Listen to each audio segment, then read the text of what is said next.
இயேசு கிறிஸ்துவின் நாமத்தில் உங்களுக்கு என் அன்பின் வாழ்த்துக்கள். இந்த புதிய மாசம் எப்படி இருக்குது? நல்ல ஒரு ஆசீர்வாதமான மாசத்துக்குள்ள பிரவேசித்திருக்கிறீங்கல்ல. எல்லா நாளும் எல்லா மாசமும் ஆசீர்வாதம் தான். ஆண்டவர் கூட இருந்தா இந்த மாசமும் உங்களுக்கு ஆசீர்வாதமாகத்தான் இருக்கும். ஒண்ணு சோர்ந்து போகாதங்க, கலங்காதருங்க.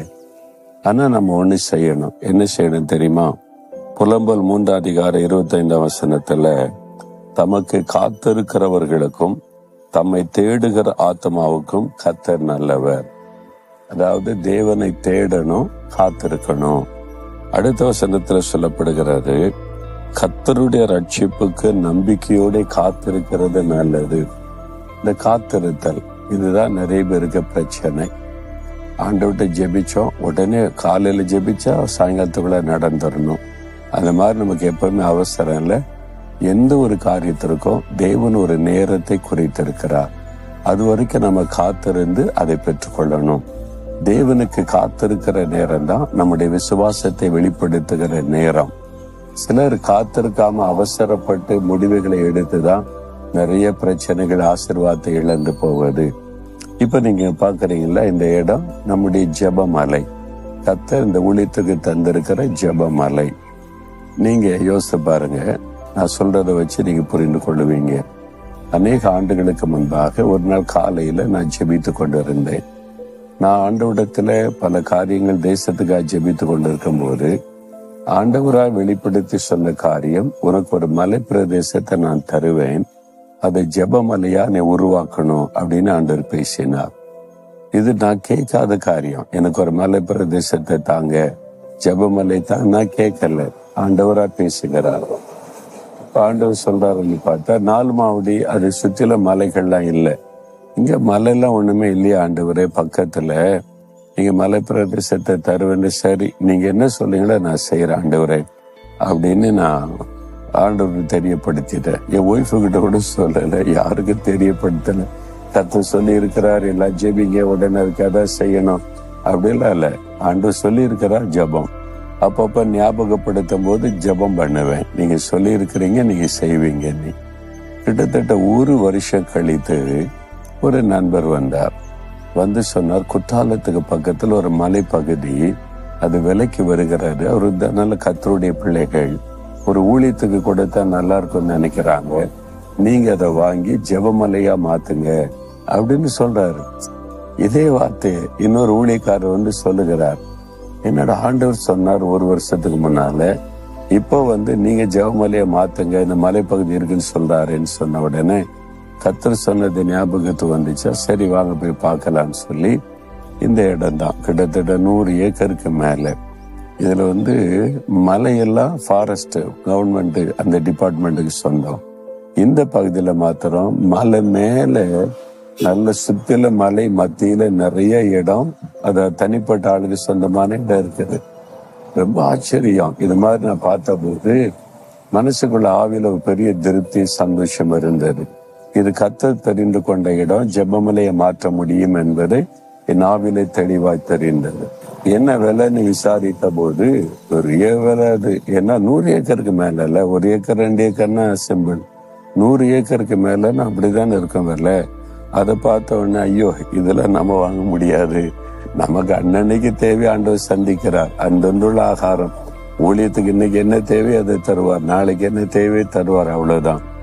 இவ்வளவு பணத்துக்கு நான் எங்க போறதுன்னு சொல்லிட்டு விட்டுட்டேன் நான். அப்ப இவ்வளவு பணம்லாம் இல்லப்பா, உடனே வாங்க முடியாதுன்னு சொல்லிட்டேன் நான். ஆனா அந்த நிலத்துக்கு சொந்தக்காரங்க தேவனுடைய பிள்ளைகள். அவங்க சொன்னாங்க, நாங்க இந்த ஒரு நிலத்தை வித்தவரை காணிக்கல தசமபாக ஆண்டவருக்கு தான் தருவோம், அதனால தசமபாத்தை குறைச்சிட்டு கொடுத்தா போதும் அப்படின்னாங்க. அப்போ கூட பெரிய அமௌண்ட் தானே முடியாதுன்னு சொல்லி திருப்பி 1 வருஷம் கடந்து விட்டாரு. பார்த்தீங்களா, நான் அவசரப்படலை. சரி என்ன இருக்காங்க, உடனே அனௌன்ஸ் பண்ணுவோம், செய்வோம், போவோம் அப்படிலாம் இல்லை. கர்த்தர் என்ன செய்யறாரு பார்க்கலாம், அவர் தருவேன்னார்லான்ட்டு. நான் ஒரு நாள் ஆண்டவர்கிட்ட போய் கேட்டேன், ஆண்டவரை நெருக்கிக்கிட்டே இருக்கிறாங்க, வாங்கிக்கொள்ளுங்க வாங்கிக்கொள்ளுங்க, உங்களுக்கு தான் தருவோம், உங்களுக்கு தான் கொடுப்போம்னு சொல்றாங்க, நான் என்ன பண்ணட்டும் அப்படின்னு. நம்மகிட்ட அவ்வளவு பணமும் கிடையாது, என்ன செய்யறதுன்னு. அப்ப ஆவியானவர் வந்து பேசினார். என்ன சொன்னார் தெரியுமா? ஆண்டவர் உனக்கு என்ன வெளிப்படுத்தினார்? நீ ஒரு மலை பிரதேசத்தை வாங்கி ஜெபமலையை உருவாக்குன்னு சொன்னாரா? இல்லையா? அப்படி சொல்லலையே. அப்ப என்ன சொன்னார்? நான் ஒரு மலை பிரதேசத்தை உனக்கு தருவேன், ஜெபமலையா உருவாக்கினார். அவரு தானே தருவேனாரு. அவன உருவாக்குறதா, தர்றது அவருடைய ஆமா, அப்படிதான் சொன்னாரு. பிறகு என்ன, நீங்க தந்தா நான் செய்யறேன்னு சொல்லு. ஆவியான ஒரு அழகா வழி நடத்தின. அதுக்குதான் காத்திருக்கணும். நீங்க அவசரப்படக்கூடாது. எந்த ஒரு பிள்ளைகளுடைய திருமண காரியமா, பிசினஸ் காரியமா, ஊழிய காரியமா அவசரப்பட்டு உங்களுடைய மனசுல நினைக்கிறதெல்லாம் செய்யறதுனால தான் நிறைய ஊழியங்கள் பாதிப்பு, குடும்பங்கள் பாதிப்பு, பிசினஸ் பாதிப்பு எல்லாமே. கர்த்தருக்கு கொஞ்சம் காத்திருக்க நம்ம பழகணும். நான் இந்த நிலைமைக்கு வர கிட்டத்தட்ட 2 வருஷம் கர்த்தர் பேசி 2 வருஷம் ஜெபம் பண்ணி காத்திருந்தேன். ஆண்டவர் சொன்னதை மறக்கல. ஆண்டவருடைய வேலை வரட்டும், கர்த்தர் செய்வாருன்னு. ஆண்டவர் என்ன செய்தாரு? ஒரே ஒரு ஆள்கிட்ட போய் பேசினார். சென்னையில இருக்கிற ஒரு பிசினஸ் மேன் வந்தார். நான் கேள்விப்பட்டேன் பிரதர், ஒரு மலைப்பகுதி இருக்காம என்னை கொண்டு காமிங்க.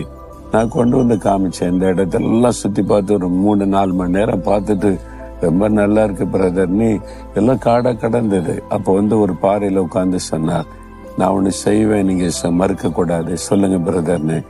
இந்த இடத்தை நான் வாங்கி நான் இயேசுவுடைய ஊழியத்துக்கு தருகிறேன். ஒரே ஆள் அவ்வளவு பணத்தை கொடுத்து, நீங்க கையெழுத்து மட்டும் போட வாங்க, பத்திரம் கூட நான் பாத்துக்கிறேன், நீ பத்திர செலவு எதுவுமே இல்லாம இலவசமாய் 100 ஏக்கருக்கு மேல நிலத்தை தேவன் கொடுத்தார். இது அற்புதம் தானே? இதெல்லாம் கேள்விப்பட்டிருக்கீங்களா? ஒரு அடி நிலத்துக்கு பரம்பரையா சண்டை போட்டுட்டு இருக்க காரணத்துல இது நடக்கணும். இதுக்கு தேவனுடைய அற்புதம். அதுக்கு நான் அவசரப்படல. கர்த்தர் வெளிப்படுத்தினாலும் ஆண்டோடைய வேலை வரும் வரைக்கும் பொறுமையோடு காத்திருந்ததுனால அது கிடைத்தது. அப்போ பொறுமையா காத்துருங்க, அவசரப்படாதுங்க, ஜெபத்தோட காத்துருங்க. கர்த்தர் என்ன செய்கிறாருன்னு அவருக்கு இடம் கொடுங்க. ஆண்டவருக்கு முந்தி நீங்க கிரியை செய்யாத, அதுதான் உங்களுடைய ஆசீர்வாதத்துக்கு தடை. இன்னைக்கு சொல்றீங்களா, ஆண்டவரே நான் நம்பிக்கையோட உங்களுடைய ரட்சிப்புக்கு காத்திருப்பேன், நான் காத்திருக்கிற ஆண்டவரே, பொறுமையோட காத்திருக்கிறேன், எனக்கு அது கிருபைத்தார்னு கேளுங்க. சொல்லுங்க, ஆண்டவரே நான் நம்பிக்கையோடு உங்களுடைய காரியத்துல உங்களுடைய ஆசீர்வாதத்தை பெற்றுக்கொள்ள காத்திருப்பேன், அவசரப்பட மாட்டேன், பொறுமையை தாங்க, காத்திருக்கிற அனுபவத்தை தாங்க, விசுவாசத்தோட நான் காத்திருக்கிறேன், நான் பெற்றுக்கொள்ளுவேன். இயேசுவின் நாமத்தில் ஆமேன், ஆமேன்.